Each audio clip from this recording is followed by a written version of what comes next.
I've spoken at length about the steps you can take to hit your opponent, but I've said significantly less about how to avoid damage. I don't mean natural formations on the battlefield, like forests and rocks, or maintaining high evasion on your units, which should be bored into your brain at this point. I'm talking specifically the systems that impinge on your opponent's ability to Swiss cheese your mechs. That is, your options for ECM and stealth armor.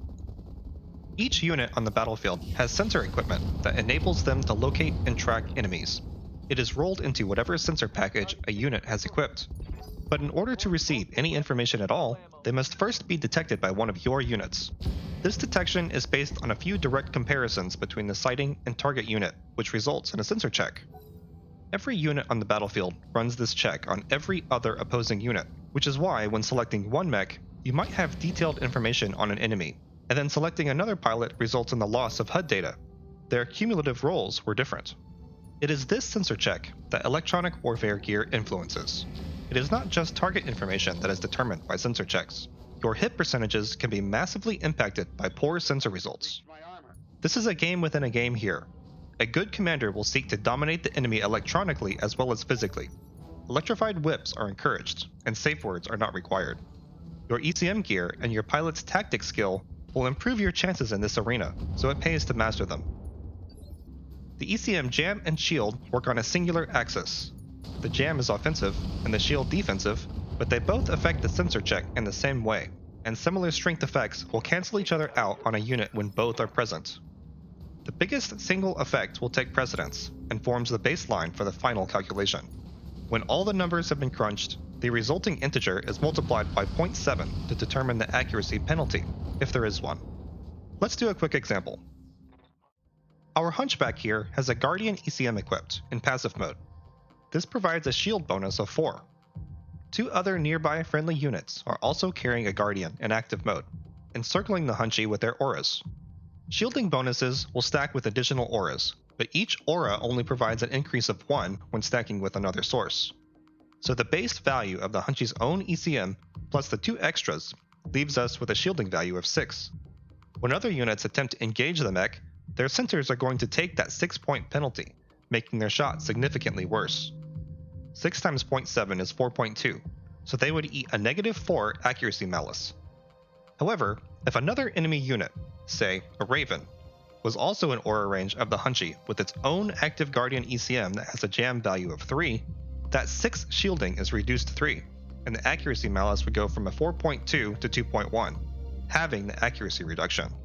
This is assuming there is room for the sensor penalty on the firing unit. There is a maximum of -7 to hit as a result of sensor checks, and it's possible to roll poorly enough and have enough other environmental factors to reach that awful low. The thing is, if that Raven maintains its positioning, and we take away all of the shielding effects on our hero Hunchy here, that jam is still active. It does not work as a positive bonus. That is, the jamming would not make our Hunchback easier to hit than it would be without the jam, but it would reduce our ability to shoot while within the aura. So we would desperately want to move out of the Raven's jamming circle on our return, before we take our shot.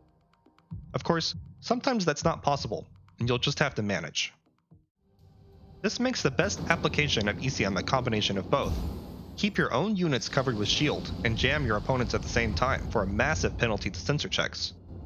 This does not necessarily mean that you should equip angels and hug your enemies. Hopefully you are a bit more sophisticated than that. Yes. So passive or active ECM? If you want to jam, you gotta bring the party to the dance floor, so you'll be locked into active mode when near enemies. For shielding, that has more to do with how many ECM units you field, because the passive bonus is significantly larger for the carrying unit and has no proximity requirement. If you only bring a few, you'll be using the active mode to generate a bubble for your company to hide under, but the benefit will be significantly lower than if each unit had an ECM equipped. Of course, it's also less total tonnage. Hopefully, this illustrates that ECM will not make you invincible on its own. ECM is a lot like the pull-out method. It works, but even a minor misunderstanding could result in you leaving pieces of yourself in the middle of a forest or canyon. Wait, that came out wrong. But at least it came out, am I right? ECM is just a piece of the puzzle, and since you need it equipped in order to use our next topic, you should understand what it is you are buying with your tonnage. Oh, and before I forget, as far as I know, The IFF jammer equipment that you can put in your mech's specialist slot stacks its shielding value with whatever ECM equipment you use. It just won't enable stealth armor by itself. Remember how I was talking about sensor detection at the beginning of the video?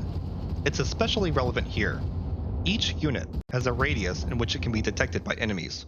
The calculation is not done solely from the spotter's side. This value is called the unit's sensor signature, and is a primary benefactor from equipping stealth armor. All stealth armor reduces this radius. The better armor by a larger amount, of course, enabling you to creep closer to your prey before risking laser bolts to the face. Just remember that sensor ranges are not static. Pilots will get a roll every round to determine their sensor range, so just because you weren't detected this turn does not mean that you are safe next turn. On top of your detectability reduction, the armor also adds a penalty to sensor checks against your unit, and to my knowledge, it stacks with your required ECM. But wait, there's more! You know how I love the Sensor Tracker mod for amplifying your hit bonus? The better stealth armor also does that, but in reverse. Whatever your call sign was before, it's probably Ghost or something similar by now. Once again, however, do not think this confers immunity. You do not become Nightcrawler by equipping this armor. You absolutely can still be hit, and you should be terrified of entering jamming bubbles or probe range with a stealth unit. Area of effect munitions will similarly ruin your day, and don't forget about the electronics packages that just give a straight bonus to see through ECM effects. You'll have no warning for those. On top of all of this, stealth armor has a not insignificant construction requirement, and will also cause your mech to run exceptionally warm, so you'll want to oversync it a bit if you intend to do something other than run circles around your enemy yelling, "Boop, got your nose!" So, which should you use? For stealth armor, I feel that's pretty easy. The armor with the highest signature reduction that you can get your hands on. They can be pretty difficult to collect off the battlefield, and are basically just direct upgrades of each other. As for ECM, that's a much tougher question. Here's a quick chart with the major modules listed. For a dedicated jammer, once again, the choice is easy. Pick the available piece with the biggest jam modifier, which the best of course is the Angel unit.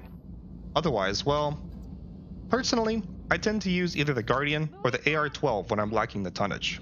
It's the middle ground. Half a ton gets you 1 point of passive shielding, in either direction. Is it worth it?